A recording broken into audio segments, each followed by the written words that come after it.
بسم اللہ الرحمن الرحیم۔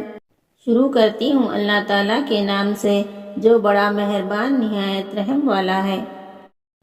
سورہ البقرہ آیت نمبر 260۔ یہ اس آیت کا ترجمہ ہے۔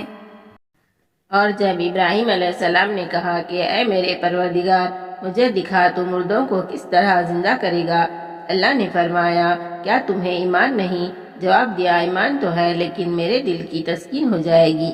فرمایا 4 پرندے لو، ان کے ٹکڑے کر ڈالو، پھر ہر پہاڑ پر ان کا ایک ایک ٹکڑا رکھ دو، پھر انہیں پکارو، تمہارے پاس دوڑتے ہوئے آ جائیں گے، اور جان لو کہ اللہ تعالیٰ غالب ہے، حکمت والا ہے۔ تم میں سے سب سے بہتر انسان وہ ہے جو قرآن سیکھے اور سکھائے۔ اللہ ہم سب کو قرآن پڑھنے اور عمل کرنے کی ہدایت دے، آمین۔ Thanks for watching this video. Do like, share and subscribe.